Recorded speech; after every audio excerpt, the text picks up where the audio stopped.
Hello दोस्तों, welcome back my YouTube channel. तो दोस्तों हम आज की बात करने वाले हैं सपोर्ट एंड रेजिस्टेंस के बारे में कि ये किस तरीके से काम करता है, साथ ही मार्केट में सपोर्ट कब बनता है और रेजिस्टेंस कब बनता है। तो इस वीडियो में आपको पूरी जानकारी देने वाला हूं, तो वीडियो को लास्ट तक बने रहिए।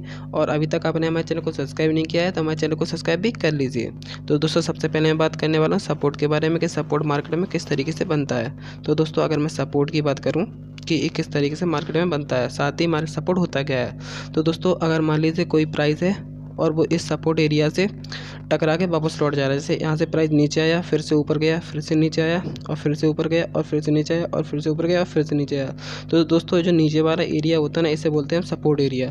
तो दोस्तों एरा हमारा प्राइस जो ऊपर से नीचे की आते आते आते आते यहीं पे सपोर्ट एरिया से टकरा रहा है और नीचे नहीं जा रहा है। तो दोस्तों अगर इस सपोर्ट को तोड़ेगा तो प्राइस कहाँ जाएगा। मान लीजिए यहाँ पर हमें अच्छा खासा एक स्ट्रॉन्ग कैंडल बनता हुआ दिखता है, उसके बाद अगर हमारा प्राइस नीचे गिर रहा है तो हमारा सपोर्ट यहाँ से टूट गया है। और अगर यहाँ से प्राइस नीचे नहीं गिर रहा है तो प्राइस यहीं से रिवर्स हो जाएगा और ऊपर की साइड चला जाएगा। तो अगर मैं बात करूँ कि मार्केट में सपोर्ट बनता कैसा है, तो दोस्तों अगर मैं बात करूँ पहले साइड वे मार्केट की, अगर मैं बात करूँ साइड वे मार्केट की, अगर मार्केट साइड वे चल रही है तो हमें सपोर्ट किस तरीके से बनता हुआ नजर आएगा। तो दोस्तों ये रहा ही हमारा सपोर्ट एरिया और यहीं से मान लीजिए ऊपर की साइड हमारा रेसिस्टेंस है और प्राइस ऊपर से आता है और ये इसी में घूमता रहता है। जब प्राइस इसी में घूमता रहता है तो इसे बोलते हैं साइड वे मार्केट। तो दोस्तों अगर मैं नेक्स्ट बात करूँ तो नेक्स्ट में हम बात करेंगे अप ट्रेंड मार्केट की। मान लीजिए मार्केट अप ट्रेंड है, तब कैसे हम सपोर्ट बनाएंगे। मान लीजिए अप ट्रेंड है, जैसे मान लीजिए मार्केट अप ट्रेंड चल रही है और हम इसमें सपोर्ट किस तरीके से बनाएंगे। तो ये रही हमारी ट्रेंड लाइन, इसमें अगर प्राइस ऐसा आ रहा है और टकरा के पास वापस रिवर्सल हो जा रहा है तो दोस्तों ये रही हमारी अप ट्रेंड मार्केट। तो दोस्तों ये तो रहा हमारे सपोर्ट एरिया। तो दोस्तों हम बात करने वाले रेजिस्टेंस में किस तरीके से हमें मार्केट में बनता हुआ दिखता है। तो दोस्तों हम बात करने वाले हैं रेजिस्टेंस के बारे में। तो दोस्तों अगर मैं रेजिस्टेंस की बात करूँ तो रेजिस्टेंस किस तरीके से बनता है। रेजिस्टेंस वो प्राइस होता है जहाँ से शेयर का प्राइस ऊपर नहीं जा पाता है। मान लीजिए ये हमारे नीचे सपोर्ट एरिया है और ऊपर हमारा रेजिस्टेंस एरिया है, और जब प्राइस नीचे से ऊपर जाता है और तो प्राइस इस एरिया को ऊपर नहीं जा पाता है, इसी में घूमता रहता है। तो दोस्तों यहीं से अगर इसके ऊपर नहीं जाता है तो ये हमारा रेजिस्टेंस एरिया होता है। तो दोस्तों अगर मैं रेजिस्टेंस की बात करूँ कि रेजिस्टेंस भी दो प्रकार का होता है। पहला होता है साइड वे, अगर मार्केट साइड वे चल रही है तो हमारा रेजिस्टेंस किस तरीके से बनेगा। जैसे मान लीजिए साइड में मार्केट है तो हमारा रेजिस्टेंस कैसा बनेगा। तो दोस्तों ये ऊपर की साइड हमारा रहा रेजिस्टेंस, ये रहा हमारा रेजिस्टेंस, ठीक है। अब इसमें प्राइस क्या होता है, प्राइस नीचे से ऊपर तो जाता है लेकिन इस एरिया को तोड़ता नहीं है और सीधा इसी के बीच में ही घूमता रहता है। तो दोस्तों इसे तो बोलते हैं साइड वे रेजिस्टेंस। और अगर मार्केट मान लीजिए डाउन ट्रेंड में है, जैसे ये रही हमारी डाउन ट्रेंड है मार्केट, मार्केट सीधे नीचे की ओर गिर रही है, जैसे ये रहा हमारा रेजिस्टेंस एरिया, ये रहा रेजिस्टेंस एरिया, ठीक है। और यहाँ से प्राइस जा रहा है और टकरा के वापस आ जा रहा है, इसे नहीं तोड़ रहा है। तो दोस्तों इसे तो बोलते हैं रेजिस्टेंस एरिया। और अगर इसको तोड़ता है तो यहाँ पर एक अच्छे खासा स्ट्रॉन्ग कैंडल की वजह से तोड़ेगा और उसके बाद हमें ऊपर की साइड अच्छा खासा मार्केट में अप ट्रेंड देखने को मिलेगा। तो दोस्तों मैं आपको एक ऐसी स्ट्रेटजी बताने वाला हूँ जो मार्केट में 100% तक वर्क करती है, जिसे आप लाइव मार्केट में भी यूज़ करके देख सकते हैं। तो दोस्तों इस स्ट्रेटजी का नाम है 3 टच रेजिस्टेंस। तो दोस्तों इसमें क्या होता है, ये मान लीजिए हमारा प्राइस है, यहाँ ये हमारा प्राइस है और ये यहाँ पर जाता है और यहाँ पर टकराता है और फिर से नीचे आता है, फिर से सेकंड बार टकराता है और फिर से नीचे आता है, थर्ड बार टकराता है। तो दोस्तों ये 3 बार टकराने के बाद मार्केट में हमें ऊपर की साइड अच्छा खासा मूव देखने को मिलता है। अगर ये 3 बार से अगर ज़्यादा बार भी टकराता है तो हमें यहाँ पर अच्छे खासे स्ट्रॉन्ग कैंडल का वेट करना है, उसके बाद हमें मार्केट में अप ट्रेंड देखने को मिला है।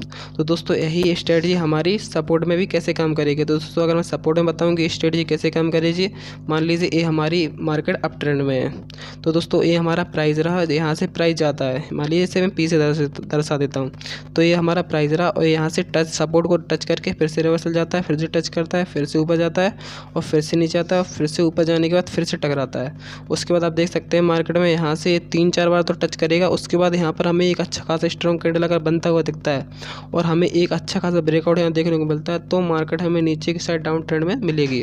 मार्केट अगर साइड में है तो मार्केट में एक किस तरीके से काम करेगा। मान लीजिए ऊपर की साइड हमारा रहा रहा रेसिस्टेंस, ठीक है, और नीचे की साइड हमारा है सपोर्ट एरिया। ये नीचे साइड हमारा रहा सपोर्ट एरिया। तो दोस्तों ऊपर से प्राइस नीचे आया और ये हमारे सपोर्ट एरिया रेसिस्टेंस एरिया में ही घूमता रह गया। ये ना तो ऊपर गया और ना ही नीचे गया, और लेकिन लास्ट में जाके हमें क्या देखने को मिलता है कि यहाँ पर हमें एक ब्रेकआउट देखने को मिलता है। अगर हमें ब्रेकआउट ऊपर की साइड देखने को मिलता है तो प्राइस हमें अप ट्रेंड में जाते हुए दिखेगा, और वहीं ब्रेकआउट अगर हमें नीचे की साइड देखने को मिलता है तो हमारा प्राइस डाउन ट्रेंड में हमें जाते हुए नज़र आएगा।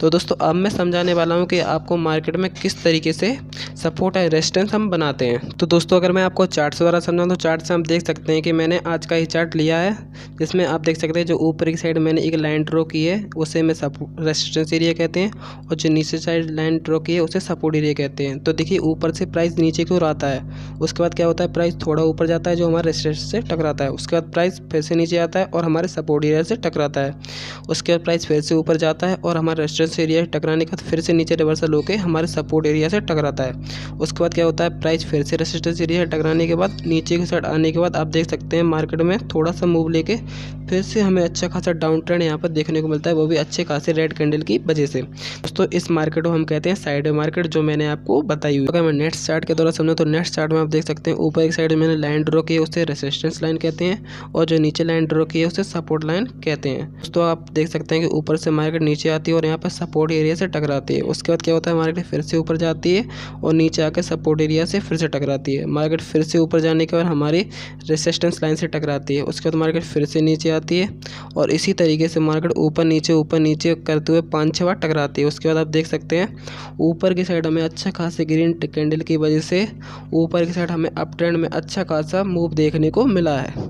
तो दोस्तों अगर मैं नेट्स की बात करूं तो नेट्स में आप देख सकते हैं कि आप मार्केट यहाँ पर डाउन ट्रेंड में है। डाउन ट्रेंड में मार्केट होने के बाद मैंने एक नीचे की साइड यहाँ पर अपना सपोर्ट एरिया बनाया और ऊपर की साइड से आप देख सकते हैं रेजिस्टेंस एरिया बनाया। तो आप देख सकते हैं मार्केट नीचे से ऊपर जाती है और हमारे रेजिस्टेंस एरिया से टकराती है। उसके बाद क्या होता है मार्केट थोड़ा सा नीचे आती है और मार्केट रेजिस्टेंस से टकराते प्राइस नीचे नहीं आ रहा है, बस ऊपर ही, ना तो ऊपर जा रहा है और ना तो ज़्यादा नीचे आ रहा है। लेकिन यहाँ पर आप देख सकते हैं यहाँ पर प्राइस थोड़ा नीचे आता है और हमारे सपोर्ट से टकराने का तो फिर से ऊपर चला जाता है और प्राइस फिर से नीचे आता है और फिर से ऊपर जाकर सपोर्ट से टकराता है। और आप नीचे देख सकते हैं यहाँ पर हमें कितना अच्छा रेड कैंडल बनता हुआ दिखता है। उसके बाद मार्केट में अच्छा खासा नीचे की ओर डाउन ट्रेंड देखने को मिल सकता है। तो दोस्तों अगर मैं नेक्स्ट चार्ट के द्वारा समझाऊँ तो यहाँ पर सपोर्ट एरिया किस तरीके से काम कर रहा है, तो आप देख सकते हैं नीचे की साइड मैंने एक सपोर्ट एरिया बनाया। उसके बाद आप देख सकते हैं प्राइस ऊपर तो जाता है लेकिन रिवर्स होकर फिर से सपोर्ट एरिया से टकराता है और दोस्तों फिर से ऊपर जाता है और फिर से हमारे नीचे आकर सपोर्ट एरिया से टकराता है, यानी प्राइस सपोर्ट को नहीं तोड़ रहा है। तो दोस्तों फिर से प्राइस ऊपर जाता है और फिर से सपोर्ट एरिया पे यहाँ पर टकराता है।